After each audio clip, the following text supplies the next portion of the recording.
Welcome to back my channel. आज की इस वीडियो में आपको फ्रंट पार्ट की कटिंग और स्टिच बताऊंगी। कल मैंने बैक पार्ट की कटिंग और स्टिचिंग बताए थे। यहाँ पे जो ब्लाउज डिजाइन है बिल्कुल एम्ब्रॉयडरी ब्लाउज डिजाइन है, बिल्कुल वी शेप में है, पूरा डीप है। ये मॉडल के अकॉर्डिंग बनाया गया है डिजाइन, बट इसे हमें नॉर्मल ब्लाउज के अकॉर्डिंग ही बनाना है क्योंकि हमें इससे ज़्यादा डीप नहीं रखना है। तो गले को किस तरह से हम कट करके इसे एडजस्ट करेंगे और किस तरह से आपको स्टिचिंग करके पूरा प्रॉपर शेप देंगे, आइए हम आपको वीडियो में पूरा डिटेल से बताते हैं। तो पूरा वीडियो को वॉच करें।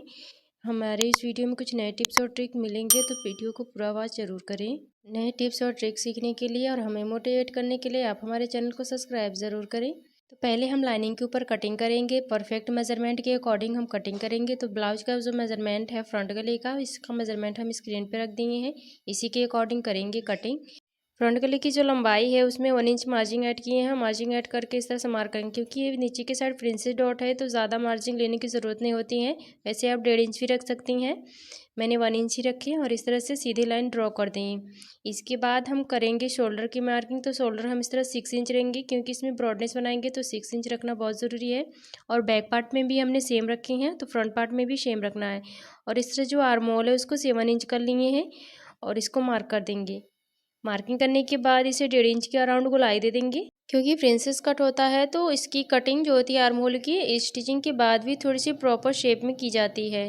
तो यहाँ पे हम इस तरह से 1.5 इंच ही कर देते हैं। इसके बाद शोल्डर ले लेंगे, तो शोल्डर रखेंगे 3 इंच और गले की जो ब्रॉडनेस है डीपनेस उसको वह 3 इंच रखें और गले की जो डीपनेस है उसको 8 इंच रखेंगे, क्योंकि वी शेप में है थोड़ा सा डीप है तो इसको हम डीप में ही बनाएंगे, बट ज़्यादा डीप नहीं करेंगे, उतना ही डीप करेंगे जितना परफेक्ट है। तो वी शेप में 8 इंच परफेक्ट रहता है। 7 इंच भी रख सकती हैं, बस थोड़ा सा और डीप करने के लिए इसे 8 इंच करें। तो यहाँ पे हमने वी शेप का इस तरह से स्क्वायर शेप में करके इस तरह से वी शेप कर दिए। इसके बाद क्या किए, थोड़ी सी इसमें राउंडनेस दे दिए, क्योंकि राउंडनेस देना बहुत ज़रूरी होता है। ऐसे ना लगे कि गला बनने के बाद इस तरह से लटक जाए, पूरा नोक की तरह लगे, नोक की तरह ना लगे, तो इस तरह से राउंडनेस दें। और यहाँ 1/2 इंच शोल्डर डाउन कर लिए। इसके बाद करेंगे चेस्ट की मार्किंग। तो चेस्ट जो है, चेस्ट का चौथाई पार्ट 9 आया है, उसमें हम 1 इंच मार्जिंग लिए हैं और 2 इंच अपना सिलाई मार्जिंग ऐड किए हैं। 1 इंच मार्जिंग इसलिए लिए हैं क्योंकि इसमें प्रिंसेस कट का शेप है, तो इसीलिए इसमें 1 इंच मार्जिंग लिए हैं और 2 इंच अपना लूजिंग के लिए रखते हैं। तो बस्ट पॉइंट को इस तरह से 10 इंच पे मार्क करेंगे और हुकाई की साइड से इस तरह से 3.5 इंच पे मार्क करके और नीचे की साइड सीधी लाइन ड्रॉ कर देंगे। और इस तरह से आर्म होल की साइड में डॉट डॉट करके इसे मिला लेंगे। जहाँ से हमने आर्म होल की शेप दिए हैं वहीं पे हम इसे मिला लेंगे और मिला के इस तरह से मार्क कर लेंगे तिरछे में। इसके बाद नीचे की साइड 2.5 इंच रखते हुए इस तरह से 2.5 इंच ऊपर भी सीधी कर लेंगे और इस तरह से प्रिंसेस कट की शेप दे देंगे। 1-2 बार प्रैक्टिस करने के बाद आपके अच्छे से प्रिंसेस कट बन जाएंगे। इसके बाद हम कर लेंगे कमर की मार्किंग। तो कमर की जितना मेन फिटिंग है उसको मार्क कर लेंगे। इसके बाद अपना मार्जिंग ऐड कर लेंगे लूजिंग वाला। इसके बाद जो एक्स्ट्रा मार्जिंग जो इसमें प्रिंसेस कट के शेप में कटिंग होगी उसको मार्जिंग को ऐड कर लेंगे और इस तरह से दोनों लाइन को मार्क कर देंगे। 1/2 इंच ऊपर कमर वाली साइड को डाउन इसलिए करते हैं क्योंकि जो सिलाई होती है, सिलाई करने के बाद नीचे की साइड लटक जाती है, तो इसीलिए इसको हमें 1/2 इंच कमर वाली साइड को डाउन करना पड़ता है। थोड़ी सा एक्स्ट्रा था यहाँ पे, तो हमने इसको कमर को थोड़ा सा कम कर दिए और इस तरह से शेप में ला के इसकी कटिंग कर लेते हैं। तो कटिंग करने की पूरा प्रोसेस सेम है, जिस तरह से मार्किंग हुई है उसी तरह से हमें कटिंग कर लेना है। तो इस तरह से कटिंग करने के बाद यहाँ वी शेप की कटिंग करेंगे। तो नेक की भी कटिंग हो गई और इसके बाद हम करेंगे प्रिंसेस डॉट की कटिंग। तो यहाँ पे लाइनिंग के कपड़े पे हमने कटिंग कर लिए हैं। कटिंग करने के बाद कुछ इस तरह से लुक आए हैं। तो लाइनिंग के ऊपर कटिंग हो चुकी है, अब मेन फैब्रिक पे कटिंग करेंगे। तो यहाँ पे देख रहे हैं कितनी ज़्यादा ब्रॉडनेस है। यहाँ पे हम आपको स्टिच करके बताएंगे किस तरह से ब्रॉडनेस को कम करने हैं। तो इस तरह से लाइनिंग जो मेन फैब्रिक है उसकी जो वर्किंग है उसको दोनों वर्किंग को आपस में मिला लें। दोनों वर्क जो है पूरा प्रॉपर एक साथ हो और इस तरह से चौक से मार्क कर देंगे। इस तरह से मार्किंग करने के बाद गले की जितनी हम लंबाई लाइनिंग के कपड़े में किए हैं उसी के अकॉर्डिंग हमें यहाँ पे मार्क कर लेंगे। तो 8 इंच हमने कटिंग किए हैं, 8 इंच मार्क कर लेंगे और इस तरह से हमें तिरछे में मिला देना है। तो यहाँ पे क्या करेंगे, पहले हम इसकी ब्रॉडनेस को कम करेंगे। तो इस तरह से हमें जहाँ पे 8 इंच मार्क किए हैं वहीं पे पॉइंट ला के हमें पूरा फिनिश कर देनी है। तो इस तरह से नीचे की साइड से हम फिनिश करेंगे और जितना पार्ट बचेगा उसको हम पैकिंग कर देंगे। तो इस तरह से हमें स्टिच करेंगे वर्किंग के ध्यान में रखते हुए, ताकि वर्किंग हमारी ना दबे। देखिए कुछ इस तरह से हमने स्टिच कर दिए और इसके बाद सीधा कर दिए। तो सीधा करने के बाद इस तरह से जो गले हैं हमारे दब गए और इसकी जो फिनिशिंग है अच्छी आएगी और ज़्यादा ब्रॉड भी नहीं लगेंगे। तो यहाँ पे ब्रॉडनेस को कम करने के लिए इस तरह से नेक के सेंटर पॉइंट पे दबाते हुए यहाँ पे एक और सिलाई लगानी है, जिससे इसकी प्रॉपर अच्छे से स्टिच हो जाए। तो देखिए कुछ इस तरह से प्रॉपर स्टिच हो गए। अब यहाँ पे क्या करेंगे, दोनों बॉर्डर को आपस में मिलाते हुए रख लेंगे और जो लाइनिंग के फैब्रिक कट किए थे उसको इस तरह से बराबर रखेंगे। तो यहाँ बॉर्डर को जो है बराबर में आपस में रख लेंगे इस तरह से, और रखने के बाद इसकी हम कर लेंगे कटिंग। और ये पार्ट जो साइड वाले पार्ट हैं बचेंगे, उसको इस तरह से रख के हम कटिंग कर लेते हैं। तो पूरा इस तरह से हमें करेंगे कटिंग। तो कपड़े को डबल फोल्ड किए हैं और इस तरह से बराबर में रखते हुए इसकी कटिंग कर लेते हैं।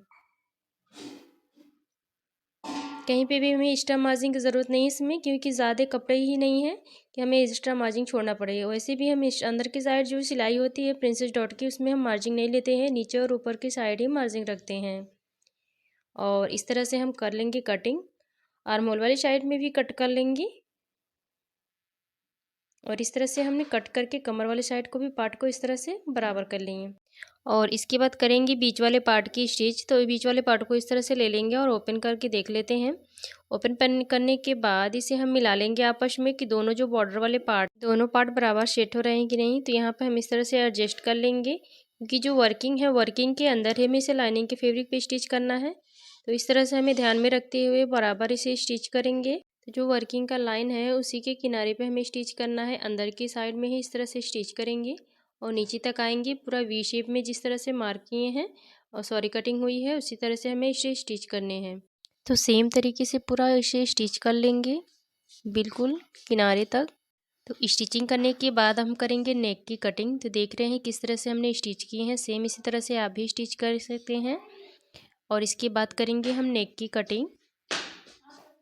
तो नेक को पूरा वी शेप में हमें कट करना है और कॉर्नर को बिल्कुल ध्यान रखें कि हमारा जो स्टिचिंग है उसको कट ना हो, उसको ध्यान में रखते हुए इसे कट करने हैं बस कपड़े को ही। और छोटे छोटे कट्स जो हैं उसको भी कॉर्नर की साइड पे किनारे की साइड पे उसे लगा देंगे। इस तरह से हल्के हाथों से नाखून से प्रेस कर लेंगे और प्रेस करके इसे बैठा लेंगे। आप इसे आयरन से भी प्रेस कर सकते हैं और इस तरह से ऊपर से दाब सिलाई दे दें, जिसके अंदर की साइड इसकी फिनिशिंग अच्छी आए। और आप ऊपर से भी दाब सिलाई देख सकते हैं। तो यहाँ पे हमने अंदर की साइड दाब सिलाई दी है। उसके बाद हम आपको साइड वाले पार्ट को अटैच करना बताएंगे। तो यहाँ पे जो लाइनिंग के कपड़े पे बीच वाले पार्ट थे उसको साइड वाले पार्ट को अटैच करेंगे। तो नीचे की साइड से हमने प्रिंसेस कट का जो शेप है उसको इस तरह से स्टिच करके ले लिए, दोनों पार्ट में हमने स्टिच कर लिए हैं। और इसके बाद हम करेंगे अपनी पॉइंट की मार्किंग। तो यहाँ पे 5.5 इंच पे आएगा मार्किंग, क्योंकि हमने तो यहाँ पे लेंथ जो थी 14 इंच थी, तो यहाँ पे 5.5 इंच आएगा और इस तरह से मार्क कर लेंगे। आप ऊपर की साइड भी 10 इंच पे जहाँ आए वहाँ पे मार्क कर लें। और इस तरह से हमने यहाँ पे 36 साइज के पफ लिए हैं और इसको पफ को अटैच करेंगे। तो यहाँ पे पफ को सेंटर पॉइंट निकाल लेंगे, इस तरह से 4 फोल्ड करके पॉइंट निकाल लेंगे और इसके बाद हम इस लाइन को सीधा कर लेंगे।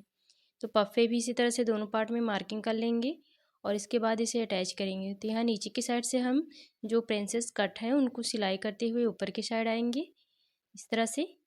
और इसके बाद हम करेंगे पॉइंट से दबाते हुए पॉइंट पे करके स्टिच कर लेंगे।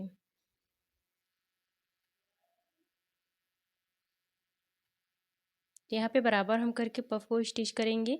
आप यहाँ पे छोटे से टक्स भी सेंटर पे भी लगा सकते हैं, बट हम पूरा स्टिच कर ताकि ये कोई दिक्कत ना करे, पूरा अच्छे से स्टिच रहे, पूरा स्टिक भी रहे अच्छे से। तो दोनों पार्ट में इसी तरह से हमने पफ को अटैच कर दिए और इसके ऊपर वाले पार्ट को कुछ इस तरह से लुक आए हैं। उसके बाद साइड वाले पार्ट को हमने जोड़ दिए हैं। तो साइड वाले पार्ट को जोड़ने के बाद अब बारी आती है नीचे की बॉटम की सिलाई की। इसके बाद क्या करें, बॉटम की सिलाई को हमें गुम सिलाई लगानी है। इसको इस तरह से हमें उल्टा कर लेंगे। तो ऊपर की साइड से रोल करते हुए और अंदर की साइड के जो पार्ट है उसको अंदर कर लेंगे और जो स्टिच है प्रिंसेस डॉट की उससे लाइनिंग के डॉट की और मेन फैब्रिक की डॉट को दोनों मिलाते हुए हमें बराबर करके एक स्टिच लगाएंगे। तो एक स्टिच लगाने के बाद ये नीचे की जो सिलाई है वो भी पूरे अच्छे से स्टिच हो जाएगी। और इस तरह से चारों तरफ से हमने प्लट की गुम सिलाई लगा दी है। कहीं पे भी हमने यहाँ पे बकरम या पेस्टिंग पेपर की यूज़ नहीं किए हैं। वैसे भी टाइट कपड़ा है तो वैसे भी इसमें फिनिशिंग अच्छी आ जाती है। तो यहाँ पे देख सकते हैं अंदर की साइड भी कितनी अच्छी सी फिनिशिंग है। और एक्स्ट्रा मार्जिन को हम इस तरह से जो मार्जिन था उसको ट्रिम कर दिए हैं स्टिच करके। तो यहाँ पे स्टिचिंग हो गई है फ्रंट पार्ट की कंप्लीट। अब यहाँ पे देख सकते हैं मैंने सारे पार्ट को जोड़ कर रेडी कर लिए हैं। यहाँ पे स्लीव है, ये फ्रंट पार्ट है। और इसके बाद हमने यहाँ पे बैक पार्ट दिखाएंगे आपको। तो अगर आपने बैक पार्ट की वीडियो नहीं देखी है तो प्लीज़ वीडियो जो हमारे चैनल पे अवेलेबल है आप यहाँ जाकर देख सकते हैं और इसका लिंक हम आपको डिस्क्रिप्शन बॉक्स में डाल देंगे, वहाँ से जाके ज़रूर विजिट करिएगा। तो इसकी बात करेंगे हम शोल्डर की जॉइंट। तो शोल्डर को जॉइंट करने के बाद जो एक्स्ट्रा मार्जिन दिख रहा था उसको हम ट्रिम कर देंगे और इसके बाद हमने जो आर्मोल वाली जॉइंट थे उसको जॉइंट नहीं किए थे और एक पार्ट हमने जॉइंट कर लिए थे। तो इस तरह से सीधे पार्ट को सीधे पार्ट के साइड रखेंगे और लाइनिंग के साइड लाइनिंग का पार्ट रखते हुए हमें इस तरह से स्टिच करेंगे। अगर इस तरह से स्टिच करेंगे तो जो आपके शोल्डर है वो भी गुम हो जाएंगे और जॉइंट नहीं दिखेंगे और फिनिशिंग अच्छी आती है। तो इस तरह से आप शोल्डर को ज़रूर ट्राई करें क्योंकि हम अपने वीडियो में कुछ टिप्स और ट्रिक्स ज़रूर देते रहते हैं। इस तरह से आप भी स्टिचिंग करेंगे तो आपकी भी स्टिचिंग में इम्प्रूवमेंट आएगी और फिनिशिंग अच्छी आएगी। तो इस तरह से कंधे को जॉइंट को गुम ज़रूर करें, इससे फिनिशिंग अच्छी आती है। हमने यहाँ पे डबल ट्रिपल सिलाई लगा दी है ताकि इससे जॉइंट हो मज़बूत हो जाए। और इसको क्या करेंगे, इस तरह से ओपन करेंगे और देख सकते हैं यहाँ पे कॉर्नर पे थोड़े से कपड़े को कट कर लेंगे ताकि गठीला ना लगे और इसकी फिनिशिंग अच्छी आती है। यहाँ पे हमने इस तरह से जॉइंट कर दिया। अब दूसरे पार्ट को भी इसी तरह से जॉइंट कर लेंगे और यहाँ पे पार्ट जो खुले थे उसको इस तरह से स्टिच करके टाइटली पक्का कर लेंगे। तो दोनों पार्ट को हमें इसी तरह से स्टिच कर लेंगे। तो पार्ट को स्टिचिंग करने के बाद अब बारी आती है स्लीव की स्टिचिंग की। तो स्लीव के सेम प्रोसेस है, पहले हम नीचे की साइड जो बॉटम वाली साइड है उसको इस तरह से नीचे की साइड से मिला लेंगे ताकि मिलाते हुए हमें जो दोनों पार्ट अगर बराबर आए थे तो परफेक्ट है। अगर कोई भी पार्ट एक्स्ट्रा हो तो उसको इस तरह से नीचे के साइड से स्ट्रीम कर देते हैं। यहाँ हमारा ये वाला पार्ट, ऊपर वाला पार्ट जो है एक्स्ट्रा है बैक का, उसको इस तरह से साइड से स्टिच करके निकाल देंगे। कुछ इस तरह से स्टिच करेंगे हम। देखिए जिस तरह से मार्क किए हैं, बस जहाँ पे पार्ट बड़ा हो वहीं पे हमें मार्कर की इस तरह से स्टिच कर देंगे, जिससे कि क्या होता है ये वाला पार्ट निकल जाएगा और आपकी जो स्लीव की जॉइंट होती है, आर्मोल के साइड वाले जॉइंट जो होते हैं पूरा बराबर आते हैं। तो यहाँ पे हम इस तरह से सेंटर पार्ट दोनों पास में मिला लेंगे और यहाँ फ्रंट आर्मोल की शेप भी आ गई अच्छे से। और इसके बाद हम करेंगे यहाँ पे इसकी स्टिचिंग। तो यहाँ पे स्लीव लेंगे, स्लीव की सेंटर कटिंग कर लेंगे, फ्रंट आर्मोल की शेप को मिलाते हुए इस तरह से हम रख लेंगे और यहाँ सेंटर से जॉइंट स्टार्ट करेंगे। तो यहाँ सेंटर से जॉइंट स्टार्ट करने से ये बेनिफिट होता है कि दोनों पार्ट बराबर से आते हैं। अगर कम होता है तो दोनों पार्ट में कम होते हैं और ज़्यादा होता है तो दोनों पार्ट से ज़्यादा निकलते हैं। बट अगर परफेक्ट मेजरमेंट से कटिंग होती है तो कहीं भी कोई एक्स्ट्रा पार्ट नहीं निकलता है, आप सेम तरीके से लगा सकते हैं। बट स्लीव को थोड़ा सा एक्स्ट्रा ही कट करते हैं ताकि जो स्टिचिंग हो, स्टिचिंग करने के बाद घटे तो प्रॉब्लम आती है, बाद में जॉइंट करने में दिक्कत आती है, इसीलिए थोड़ा सा स्लीव को एक्स्ट्रा ही कट करें। तो यहाँ पे जो स्लीव की कटिंग हुई थी उसको पार्ट को एक्स्ट्रा थे तो उसको हम इस तरह से बराबर कर लिए और बराबर करने के बाद अब देख सकते हैं तो दोनों पार्ट जो है यहाँ पे डबल सिलाई लगा के ले रही हैं और दोनों पार्ट हैं थोड़े थोड़े से एक्स्ट्रा पार्ट निकल रहे हैं। तो हम इन्हें एक्स्ट्रा पार्ट को थोड़े से एक्स्ट्रा कट कर दिए थे, यह सिलाई के बाद आप ट्रिम कर सकते हैं।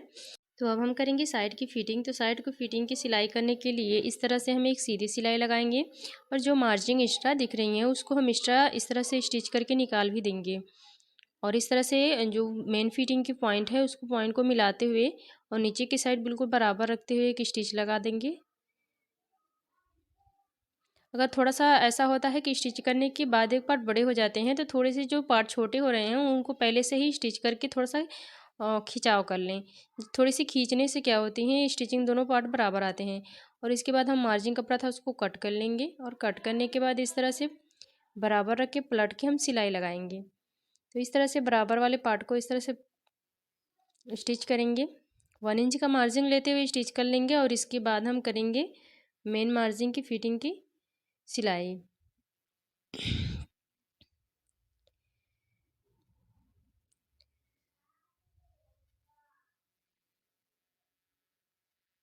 और एक किनारे की साइड पे बिल्कुल पक्का करेंगे और इस तरह से मेन फिटिंग की जो सिलाई है उसको इस तरह से लगा के ले लेंगे।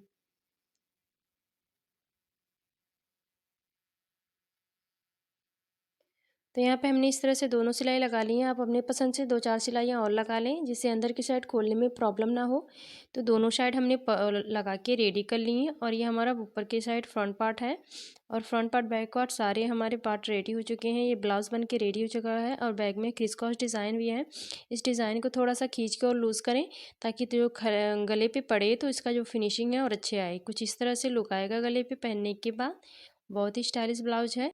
ये क्रिस क्रॉस डिज़ाइन अपने ब्लाउज डिज़ाइन में ज़रूर तैयार करें, बहुत ही खूबसूरत ये ब्लाउज डिज़ाइन है। तो यहाँ पे देख सकते हैं कितनी फिनिशिंग के साथ ये स्टिचिंग हो चुकी है। आइए अब इसका फाइनल लुक दिखाते हैं। तो कुछ इस तरह से फाइनल लुक है।